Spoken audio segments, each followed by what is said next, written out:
Welcome to Dragon Ball Speak, a show where we summarize and review every episode of Dragon Ball Z, 3 episodes at a time, and rate them each on a scale of 1 to 7 stars. We're available on Spotify, YouTube, and iTunes, and we upload every Monday. I'm one of your hosts, Brandon. And I'm Wesley. And this is Dragon Ball Speak, episode 15.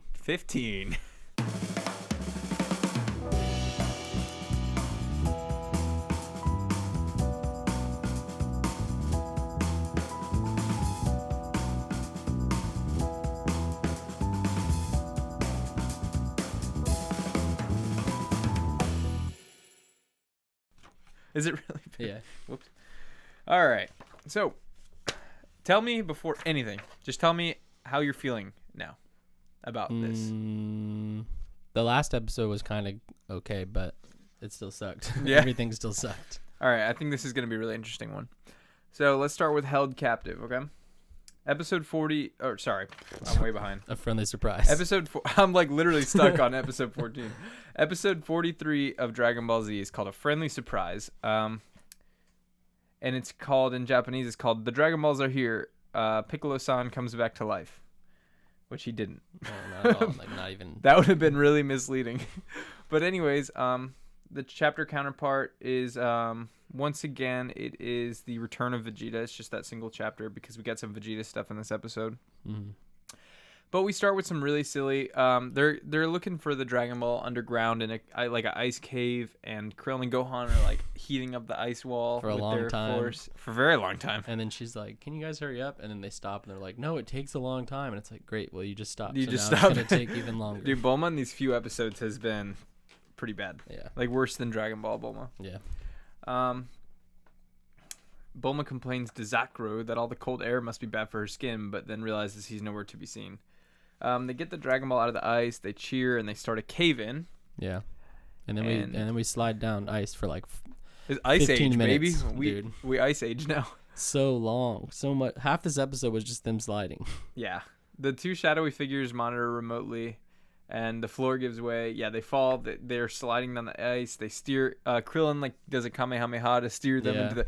Bulma somehow is going to the left passage, and they're like, okay.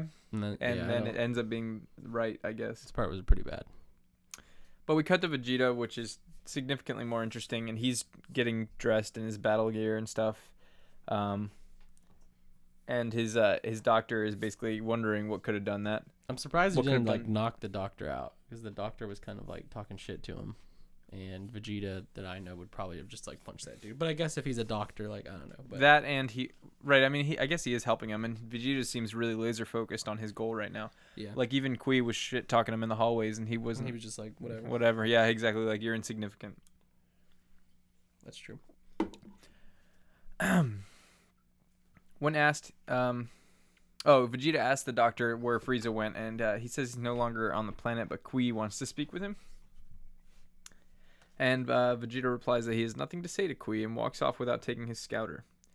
So, cool little segment there. Yeah, I suppose. I honestly like anything with Vegeta. It could be It's fine. just seeing him get dressed and his old armor is all fractured and stuff is cool. And then we cut to Goku. So once again, we have a training sequence where somebody's lifting up a pyramid with their mind. It's that's the only thing they could think of. It's just so cool looking, apparently, that they're gotta keep doing it. And even later on in some other episode, he's lifting the water with the force and stuff. It's it is strange how it is really odd. Yeah. How is that Dragon Ball Z training? That's Jedi training. Yeah. Totally. They have the Force. Saw Rise of Skywalker last night. Yep, that is true. So Goku, he's concentrating. Yeah, I'm just gonna. He jumps into the pyramid with his head, Which is sick. and goes through it, Yep. and then It's great training. is hurt. Yeah, that's called training. Right there. That's what I do when I That train. is just boulder my head through things until I hurt. Yeah.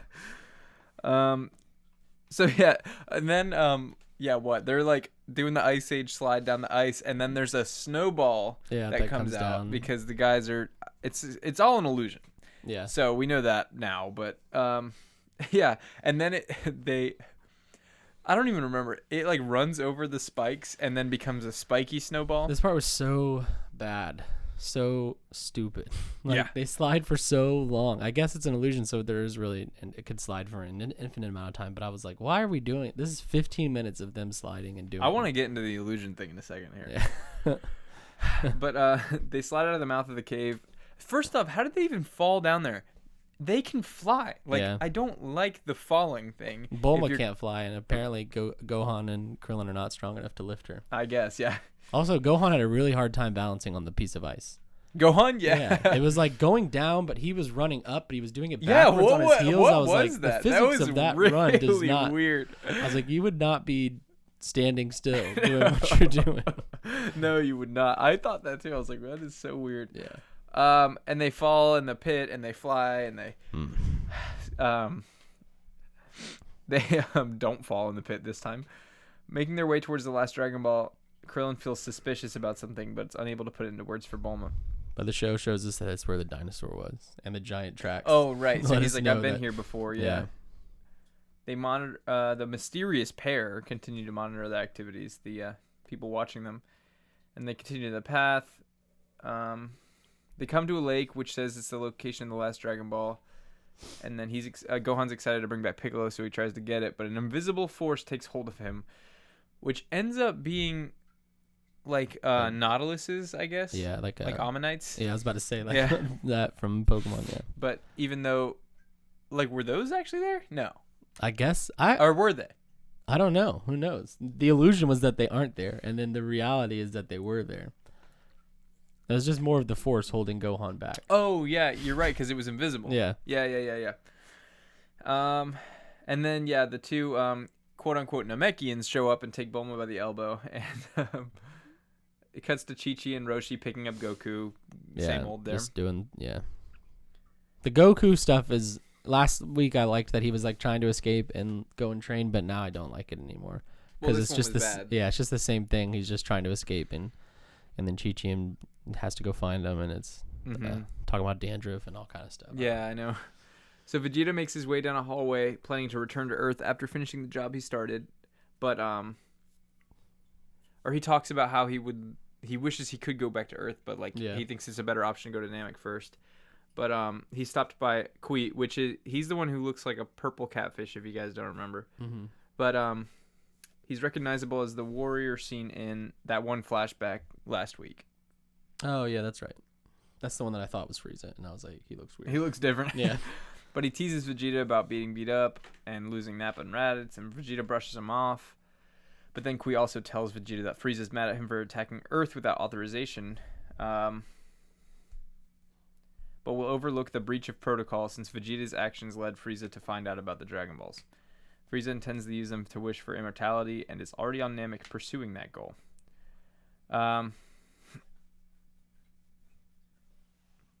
Yeah. So Vegeta grabs his scouter. He's enraged because his plan was to go to Namek. Yeah. So he's like, oh crap, Frieza's already there? He didn't even realize that Got a blast. Yeah, exactly. So he gets in his and ball little and do we know, Frieza's already there. We know that now. Vegeta's going there. Yeah. And our crew is already on their way there. They think they're there at least. Well, I think at this point, I guess they weren't actually on their way, right? Yeah. But I really like when a plot starts to pick up, which this is less filler than the previous episode because of all the Vegeta stuff. When a plot starts to pick up and it's got so many moving pieces. Yeah, and then you can see them all start to come together. Right, exactly. I love that. So, I mean, that's pretty much the episode, I think. Oh, no, it's not. It's not. Basically, these guys admit that everything was an illusion. Mm-hmm. Was that this episode? Yeah. Because the next episode is... Wait, actually, no. I think it's... No, it is next episode. Yeah. Krillin recognizes them as the creatures... So, yeah, the Raiti and Zakro, the filler characters, they transform into, these red, stupid-looking aliens. Things, yeah. And then it turns out Krillin realizes that their entire quest for the Dragon Balls was made out to be one illusion after another, and he's holding just a stone. He's not even holding the Dragon Ball. Yeah. And they finally are seeing things as they really are. And then now Gohan is seen to be stuck in the tentacles of these sea monsters. Yeah. And then as the episode closes, Vegeta's on his way to planet Namek. Goku's in the hospital. And the fate of our heroes on the false planet Namek remains uncertain. Blah. I hated this episode. That's, you know what's funny? Like, I actually did not mind that episode. Really? Yeah. I was like, I hated it. I was into it. I was not into it, but I enjoyed it more than the previous couple mostly because we got more Vegeta. And somehow this week, I don't know if it's because I'm in a better mood, but I did not hate the Bulma and Krillin stuff. Interesting. Yeah, I don't know what happened there.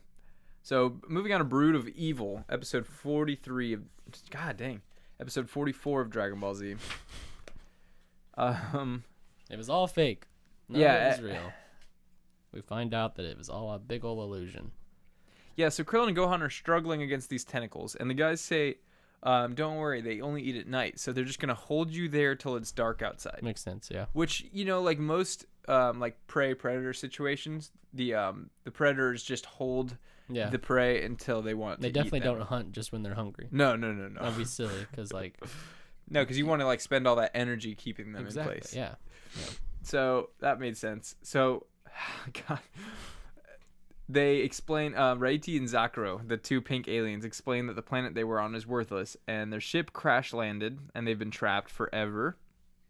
And then Bulma showed up with, this is a little, just bear with me. This is bad. Bulma shows up with Kami's ship, which broke, and they would have to wait until the storm or whatever cleared up till they took off. And while Bulma was still unconscious, they probed her mind to learn about the Namekian Dragon Balls and Namek, and so on and so forth, and then use the information to devise an elaborate illusion to keep them occupied. However, as evidenced by a thick fog on the planet's surface, the conditions for takeoff are as good as they are going to get. And then they decided to reveal their hand. Raiti steals the Dragon radar, and the two of them take off for the ship. So everything was an illusion. This is a really, really poor storytelling decision. Yeah. Because, like, it doesn't make, like, you can try all you want, but it's just stupid. Also, like, how do they do this? Right, how is it an illusion? This is a pretty great power to have. Do these aliens have the ability to change what you're seeing? Not even, like, just a small section. Like, they turned an entire planet into a different planet. An entire planet. And then made Dragon Balls and made foes for them to fight. And the hieroglyphics on the walls, like, and the infinite ice cave. Some pretty advanced stuff. They only probed Bulma's mind, so it's not like they did all three. Yeah. Yeah, this is such a weird thing. It's just stupid. Yeah. Like, I'm not stupid, so I get offended when I see something that is so stupid. Yeah. It's like they thought that I was stupid enough to enjoy it. Yeah. Anyways, they don't know how to get into the ships. Then Bulma comes, and then they get into the ship almost. This part's incredible because Bulma says Piccolo to get the ship open for him, so they start going up. Right. And then someone else says Piccolo, and it turns out to be Gohan or Krillin or whatever. And then like now they can't get in the ship because it's bringing them back down to the earth. And I was like, what the like? Why don't they just say Piccolo? Like, are we just about to watch them say Piccolo go back over and over? Like this. But they didn't, and then it shoots to Krillin and Gohan, and Bulma's like, "Oh my god!" And then Krillin's like, "We're heroes. It's what we do." That was bad. And I was like, "No, bro. That was bad." It's like some Power Ranger shit. That was really bad. Krillin does not view himself as a hero. That is not within his character. Nobody would say we're heroes. It's what we do. It's no, I hated it. That was stupid, and almost definitely not his actual line. Yeah. But yeah, that was rough. Anyways, so they defeat them both in one punch, and then they leave. Yeah, and then they're like, "We're not violent. We told you." It's like, okay, it's like what? You are violent. You were gonna let these people die, and like you've been sending them down ice caves, and like, dude, oh god. And then they leave them for dead. Yeah. Good, thank God. Yeah, these two dudes are. Maybe they'll come back and with another master illusion.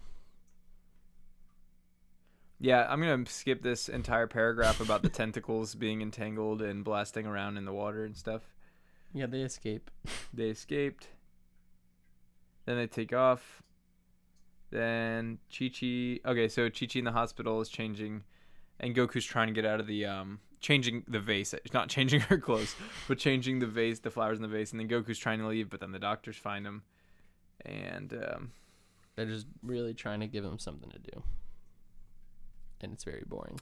Okay, yes. And so finally, we see Gohan, Krillin, and Bulma land on the real planet Namek. Yep.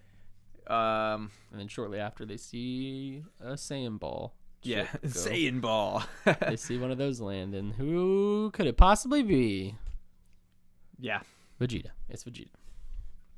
Yeah, so at almost the exact same time that they landed, they're like just looking around, like surveying the landscape, and then we see Vegeta's ship go by.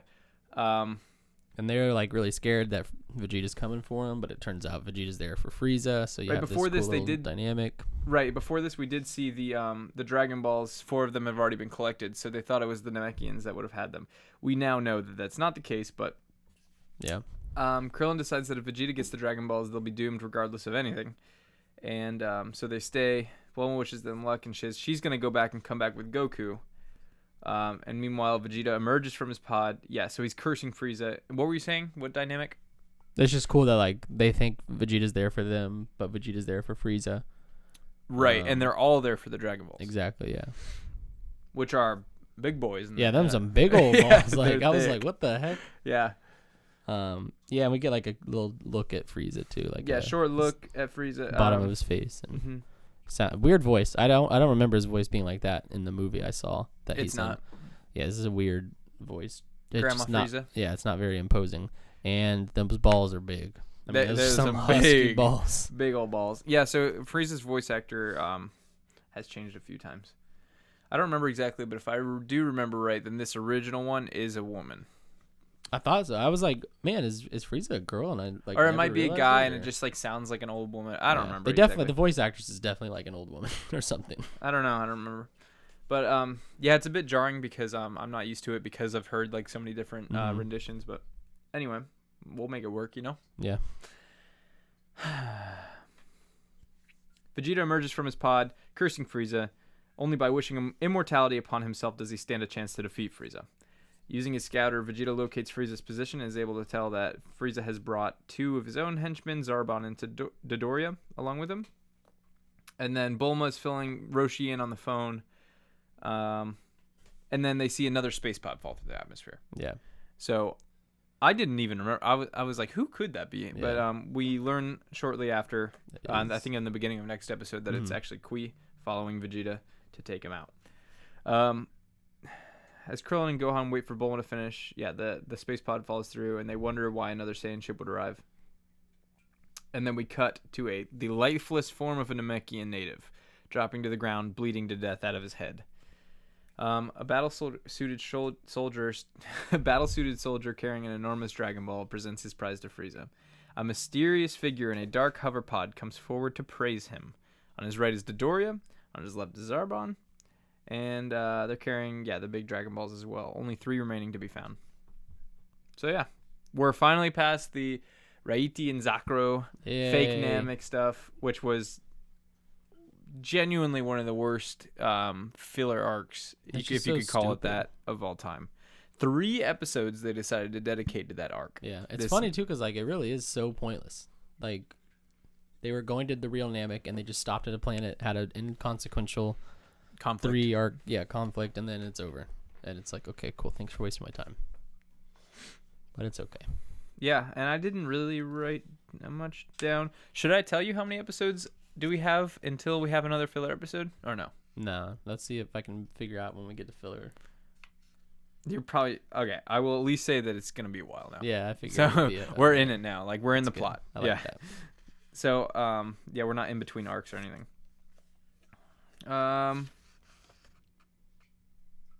Vegeta is, what did I write?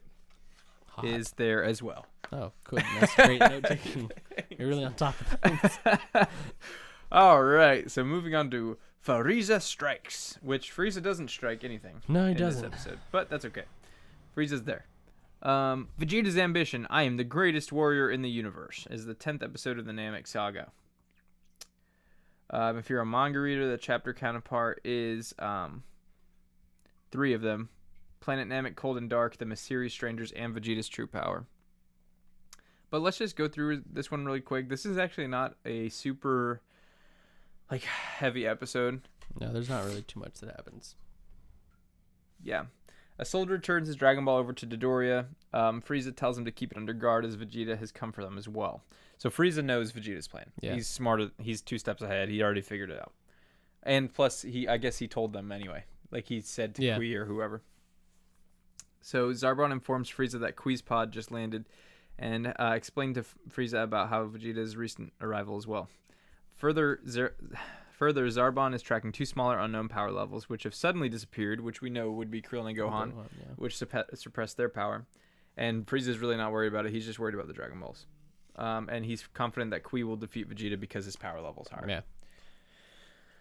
So Kui does locate Vegeta with the scatter and heads in that direction. And they're like transmitting to each other, talking shit. And now that he has permission from Frieza, he can finally settle their rivalry. Vegeta mocks Kui on their scatter's radios, and Kui laughs at Vegeta, pointing out that his power level is much higher than Vegeta's. And then Bulma wishing Krillin and Gohan luck because she was going to leave and go get Goku. And Krillin and Gohan debate whether they should stay there or not. Krillin being a little bit of a coward. Yeah. Because he's scared. Little baby. Because they're a little bit in over their heads right now with all this. There's a lot of logistics going on this planet already. So. Yeah, so they decided. Well, before they can decide, Gohan senses a power coming their way. And it ends up being a pair of scouts, which thankfully were super, super weak. Yeah, they're not actually Saiyans. They just have the armor. Right, and this is demonstrating to us that the scouters are kind of useless against our crew.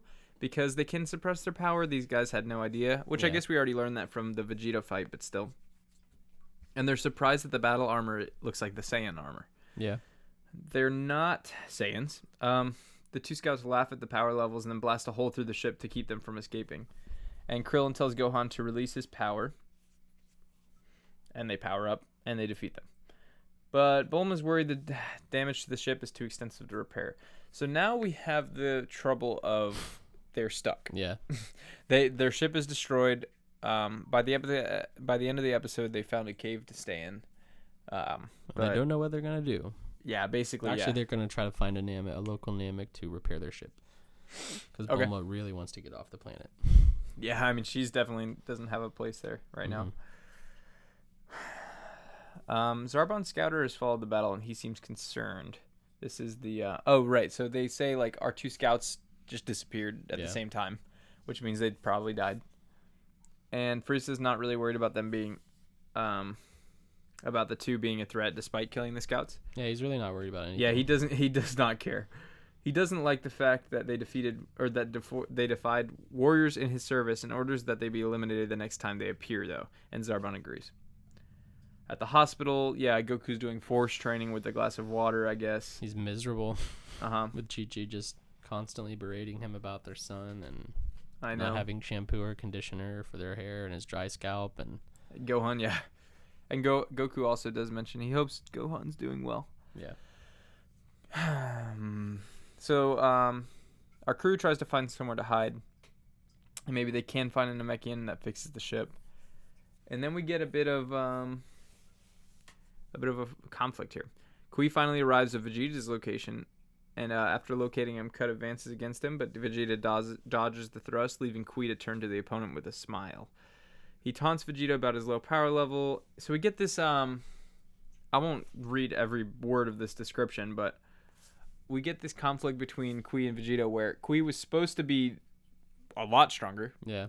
And it wasn't even a conversation anymore. Vegeta, Right, so Vegeta, he didn't have to 2 fingers. Yeah, he fingered him. Yeah, he did. He fingered him out of existence, just like Nappa. It was a great scene. I love watching stuff like that. Oh, dude, this was a really good scene. Yeah. Because I just love anytime Vegeta is basically on screen. Mm-hmm. So Kui realizes quickly that this isn't going to work, so he tries to do a truce. He tries to kind of beg for mercy almost. And then he tries to trick Vegeta by shifting his... He says, Frieza's behind you. And Vegeta's like, what? Which he actually fell for. Yeah, which he fell for. Which shows you, I guess, that he's still scared of Frieza. Yeah. And long story short, Vegeta doesn't take it. He punches him really hard through his armor and skin. Yeah. And then fingers him out of existence, and he explodes. So, in the midst of all that, when he was powering up, it destroyed Zarbon's scouter. Mm-hmm.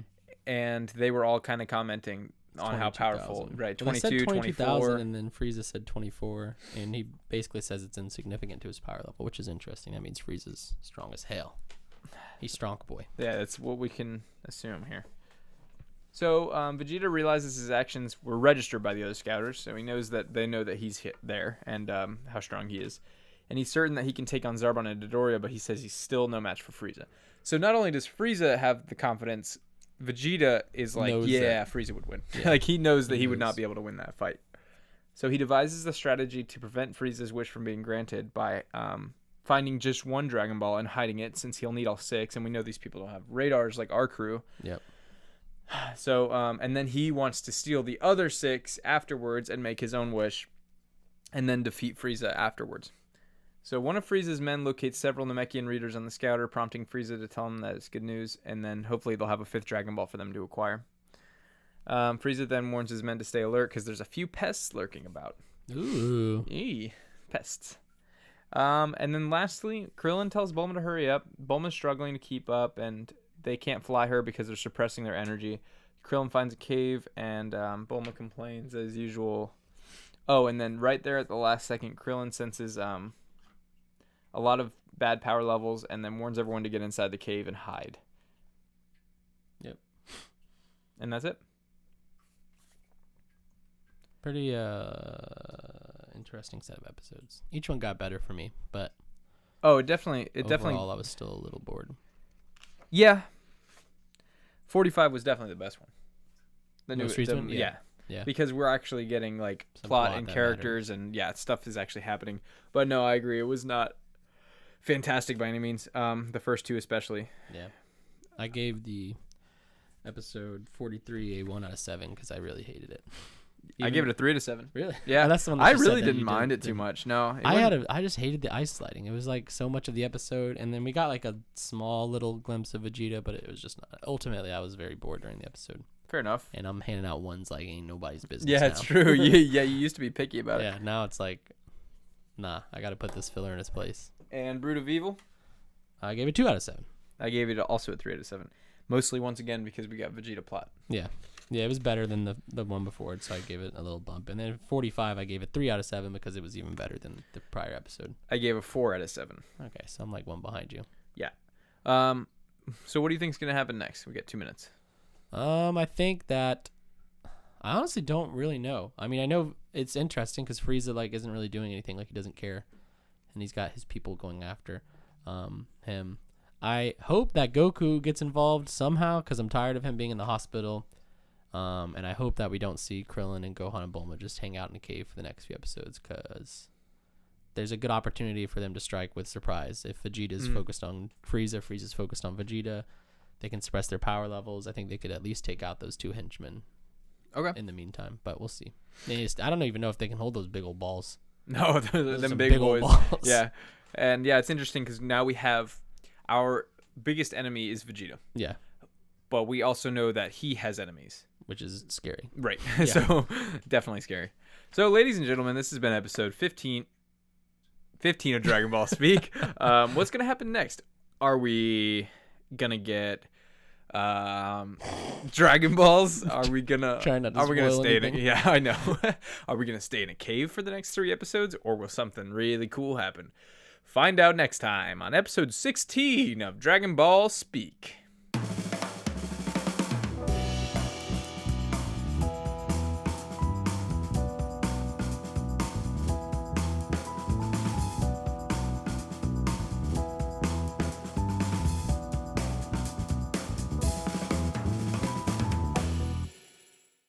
Next time on episode 16 of Dragon Ball Speak.